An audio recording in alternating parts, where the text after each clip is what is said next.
Di Indonesia ini sudah kebanyakan ustadz. Apa buktinya kebanyakan ustadz? Bukti kebanyakan ustadz adalah soal sujud, turun sujud, dengkul dhisik apa tangan dhisik wis dibahas. Nah, berarti wis kokean ustadz itu.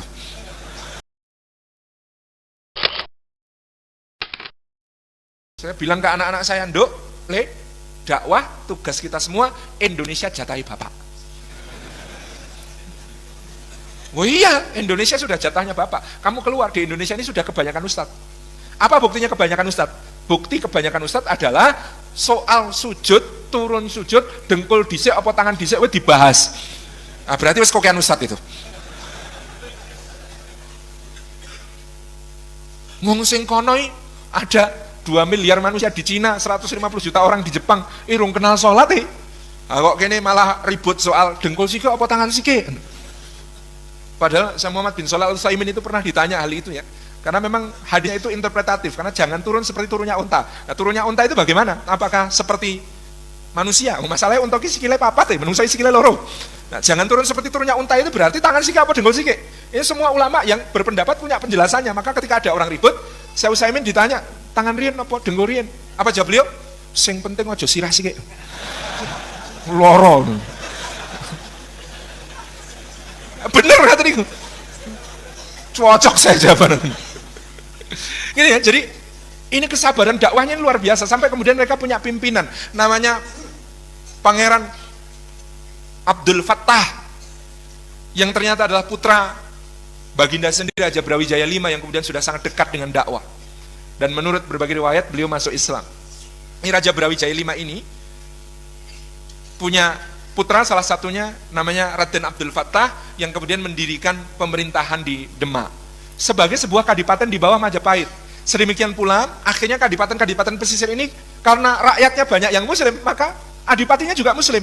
Tuban, Gresik, Surabaya, gitu ya, Pasuruan, itu ya, Lasem, Rembang, Jepara, itu semuanya akhirnya menjadi bupati-bupati muslim. Nah, pada saat itu ada usul, kita ini sudah kuat, Mojopahit itu sudah ringkih, mbok ayo diserbu. Apa kata Sunan Kalijaga ketika itu? Tidak. Kenapa tidak? Dakwah ini soal kesabaran.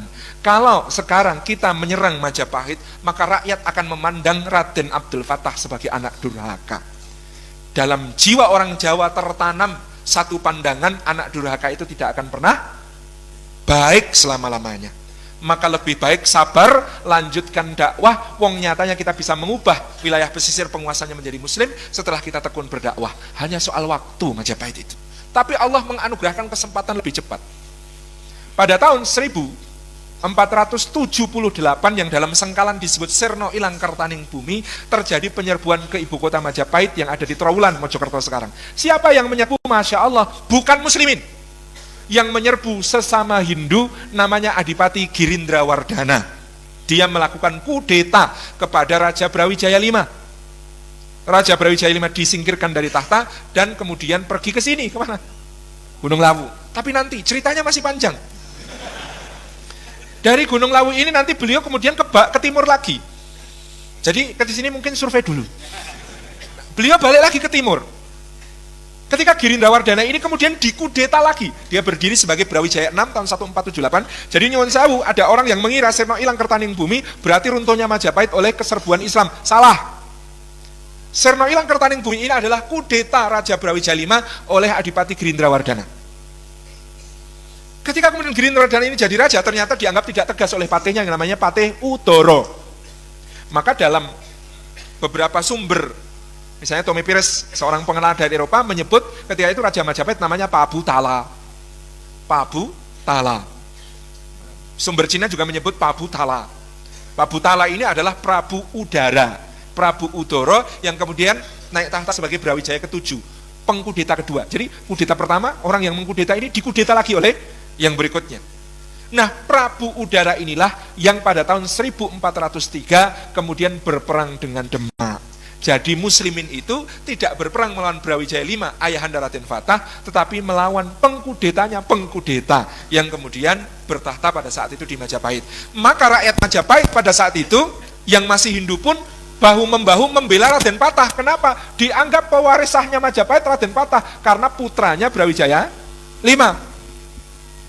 Sementara Brawijaya 7 dan Brawijaya 6 ini dianggap sebagai yang melakukan kudeta.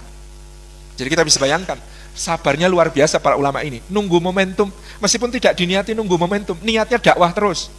Tetapi Allah memberikan karunia, ternyata kemudian Majapahit dikudeta sehingga bisa ada peluang untuk melakukan penyerbuan ke Majapahit. Gara-garanya pertama-tama kenapa Demak mempermaklumkan perang kepada Majapahit dipimpin Prabu Udara, itu pun luar biasa. Karena Giri Kedaton diserang. Giri Kedaton ini adalah tempatnya Kanjeng Sunan Giri, gurunya para ulama senusantara pada saat itu. Di Giri Kedaton ini diserbu, di dalam babat disebutkan ketika pasukan Majapahit menyerbu Giri Kedaton, itu Sunan Giri sedang nulis, Pak. Beliau sedang nulis, maka ketika beliau marah melihat penyerbuan tentara Majapahit itu, pena, kolamnya yang dipakai nulis, dilempar ke udara, maka berubah, kata babat, menjadi keris Kanjeng Kyai Kolomunyeng. Yang berputar-putar di atas tentara Majapahit, yang membuat tentara Majapahit ketakutan dan bubar, bahkan saling bunuh satu sama lain.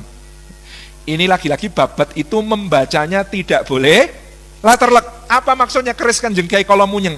Kolomunyeng itu bukan kolo dan munyeng, tapi kolam dan munyeng. Kolam itu artinya pena. Ini loh penanya Kanjeng Sunan Giri dilempar kok jadi keris namanya Kolomunyeng. Bisa kalam, bisa kolam. Kalau kalam artinya pangandikan, kalau kolam artinya pena, tulisan. Bisa tulisan, bisa pangandikan. Artinya apa sebenarnya yang terjadi? Sunan Giri menulis atau mengatakan sesuatu yang membuat tentara Majapahit bingung. Kemudian bahkan saling bunuh satu sama lain. Jadi ini pangandikan. Orang bolpoinnya jadi keris gitu. Itu cara membaca babat ini seperti ini. Jadi keris Kanjeng Kyai Kolomunyeng ada apa enggak?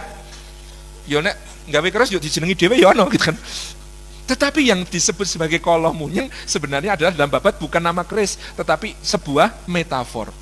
Sama metafornya, kenapa di Majapahit itu ada keris pusaka namanya keris Kanjeng Kyai Condong Campur. Nah, keris Kyai Condong Campur ini dalam babat disebutkan bikin malapetaka karena dia tiap malam keluar. Kemudian ngosak asik, bawa wabah penyakit kemana-mana, kesialan kemana-mana. Nah, untuk mengalahkan Kanjeng Kyai Condong Campur ini dibikin pusaka kedua, namanya Kanjeng Kyai Sabu Inten. Nah, Kanjeng Kyai Sabu Inten ini berusaha meredam Kyai Condong Campur, tapi kemudian bertarung di udara imbang. Maka dibikin pusaka ketiga, namanya Kanjeng Kyai Sengkelat. Kanjeng Kyai Sengkelat inilah yang bisa mengalahkan Kanjeng Kyai Condong Campur maupun Kanjeng Kyai Sabu Inten. Itu keris tenanan mebur-mebur gitu, Pak. Kalau kita baca babat, keliru. Itu sanepo semua. Itu semuanya metafor. Keris Kyai Condong Campur artinya apa? Kecenderungan para bangsawan Majapahit untuk campur, menyatukan. Ini loh, di pesisir sudah banyak Muslim, di sini masih ada banyak yang Hindu. Piye carane supaya tetap campur? Piye carane supaya tetap kemudian mereka bersatu? Piye carane? Tapi yang ditempuh cara-caranya banyak yang salah, sehingga kemudian justru menimbulkan berbagai macam perpecahan di mana-mana, merusak di mana-mana. Maka disebut Kyai Condong Campur tiap malam keluar menebar malapetaka. Maka saat itu Raja Majapahit berusaha mendekati golongan pesisir, maka disebut Kanjeng Kyai Sabu Inten. Siapa yang Sabuan Inten? Para pedagang di pesisir itu suge-suge, Sabue Inten. Jadi para pedagang di pesisir ini yang dikerahkan untuk kemudian mensiasati gimana caranya cuma untuk tetap menjaga integrasi Majapahit. Ternyata tetap gagal. Maka kemudian dua pusaka ini kalah sama Kanjeng Kyai Sengkelat. Apa Sengkelat? Sengkelat itu jarwo dosoknya sengkelingati rakyat yang sudah muak kepada para pejabat yang kemudian bergerak untuk mengalahkan semuanya. Jadi Majapahit itu dikalahkan oleh Sengkelat, sengkelingati atau mangkel jengkelnya seluruh rakyat. Jadi hati-hati kalau sudah bikin rakyat jengkel akan muncul Kanjeng Kyai Sengkelat gitu.